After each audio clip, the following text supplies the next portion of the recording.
I'll never forget the night it happened. The night a small, quiet moment inside a warm little diner on a rain-soaked street turned into one of the most humbling, heart-changing experiences of my life. Before I tell you the whole thing, I want to say this. If you believe kindness still matters, if you believe a single moment can change someone's life, take a second right now to like this video and subscribe to Kindness Stories. Because the story I'm about to share isn't just about helping someone in need. It's about discovering that sometimes the person you think needs saving is actually the one holding everything together. It's about realizing that kindness is a two-way street, and the lesson I learned still lives with me every single day. It was one of those evenings when the world outside feels like it's drowning in shadows and rain. Heavy droplets splattered against my windshield as I drove slowly through the quiet streets. My name's Daniel. I'm a single dad, 38 years old, and I work as a mechanic in a small garage on the outskirts of town. Life hasn't been easy since my wife passed away 6 years ago. Raising my daughter Chloe alone has been the hardest, most exhausting, yet most rewarding thing I've ever done. That night, Chloe was at her best friend's house for a sleepover, and the silence in the car felt almost too big. I didn't feel like going home just yet.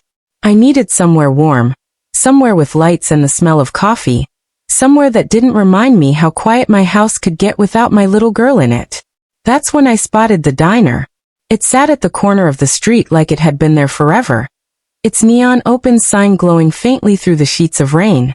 The windows were fogged from the warmth inside, and I could just make out the silhouettes of a few people scattered at tables. I pulled into the small parking lot, cut the engine, and stepped into the rain. The moment I opened the glass door, the bell above it gave a soft chime and a wave of warmth and the rich scent of coffee and grilled food wrapped around me. I brushed the rain from my jacket and stepped inside. That's when I saw her. She was sitting in a booth tucked in the far corner by the window, her dark hair damp from the rain, strands clinging to her face. She was in her early 30s maybe, and her coat looked worn, frayed at the cuffs, like it had seen too many winters. Across from her sat a little boy, maybe 5 years old, with bright brown eyes and a small, gap-toothed smile as he hunched over a napkin, coloring with a broken green crayon. His sneakers were old, scuffed, and a size too small by the look of how his toes pressed against the fabric. Something about them stopped me in my tracks. The boy was humming to himself, completely absorbed in his little drawing, while the woman, his mother I assumed, stared out the rain-streaked window with that faraway look I knew too well. It's the look you get when you're tired to the bone, when you're running on fumes but you still have to keep moving because there's no other choice. I'd seen that same look in my own reflection years ago, back when I was juggling 2 jobs and raising Chloe, not sure if I'd make rent, wondering how I'd keep the lights on another month. The waitress, a middle-aged woman with kind eyes, came over to their table and asked gently, "Still waiting to order, hon?" The young woman gave her a polite, almost apologetic smile. "Just water for now, thank you," she said softly, her voice carrying that careful tone people use when they're trying not to let their situation show. I turned away quickly, not wanting her to feel watched, and slid onto a stool at the counter. But as I wrapped my hands around the warm mug the waitress handed me, I couldn't stop thinking about them. The boy's small shoes, the tired slope of the woman's shoulders, the way she seemed to be holding back more than just hunger. I knew that feeling. That quiet desperation you hide from the world because you're too proud to ask for help. When the waitress passed by again, I leaned in and lowered my voice. "Could you bring them something warm to eat? Pancakes, maybe, and eggs. Just don't tell them it's from me." The waitress gave me a look, the kind that says she's seen people do both terrible and beautiful things, and smiled softly. "Of course," she said, scribbling something down before disappearing into the kitchen. Minutes later, I watched from the corner of my eye as she set a steaming plate of golden pancakes, scrambled eggs, and a little dish of syrup in front of them. The boy's face lit up like someone had just handed him a pile of treasure. He looked at his mom with wide eyes, and she blinked in surprise. I didn't order this," she said. The waitress just smiled. "It's already taken care of. Enjoy." The boy dug in right away, giggling between bites as his mother hesitated for just a moment before cutting a piece for herself. For the first time since I'd seen her, the heaviness in her eyes lifted, even if only for a second, replaced by something gentler, something that looked a lot like hope. I didn't do it for thanks. I didn't want her to know it was me. I just wanted her and her little boy to have a warm meal in their stomachs on a cold, rainy night. That was enough for me. Or at least, I thought it would be. About 20 minutes later, I finished my coffee and left enough cash on the counter to cover my bill, and a little extra for the waitress. I was just about to push the door open and step back into the rain when it happened. The thing that would flip the whole night upside down. The door burst open from the outside, and a delivery driver stepped in, shaking the rain from his jacket. He carried a big cardboard box and called out cheerfully, "Got your weekly order, boss." I turned slightly curious, and that's when I saw her, the young woman from the booth, stand up and walk toward the counter. She took the delivery slip from the man, signed it quickly, and handed it back. "Thanks, Mike. Just set it in the back," she said. The waitress nodded respectfully at her and asked about tomorrow's breakfast special, calling her ma'am, in the same way employees talk to someone in charge. My brain stuttered for a moment. Boss, ma'am, menu.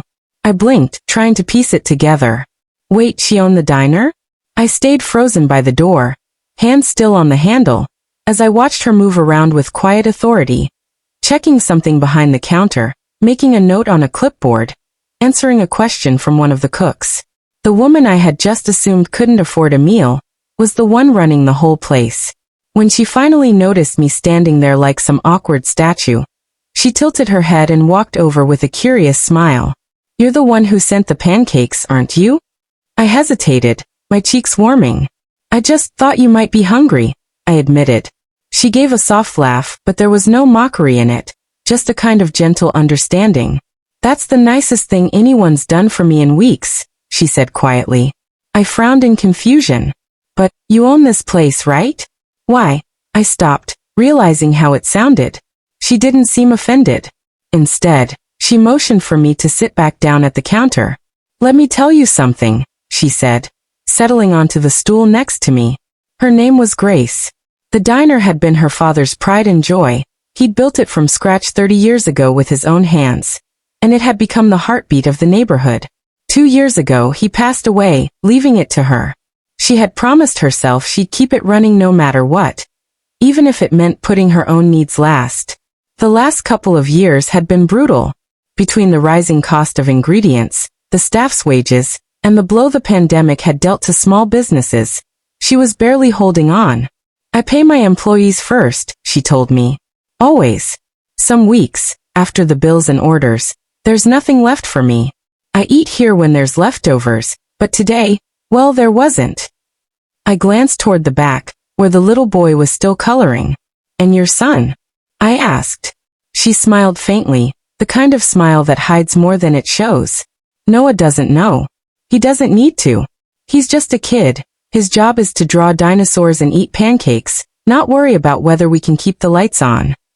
We sat there for nearly half an hour, my coffee long gone cold, as she told me about the quiet sacrifices, the sleepless nights, the stubborn pride that kept her from asking for help. And there it was, the truth. She wasn't the person I'd assumed she was. She wasn't helpless. She was a fighter, carrying not only her own weight but the weight of her staff, her customers, and her father's legacy. And still, somehow, she found a way to smile at her son, to give him crayons instead of burdens. Before I left, she said something that stayed with me. "Kindness isn't about who has more or less. It's about seeing someone and choosing to care. Tonight, you reminded me I'm not invisible."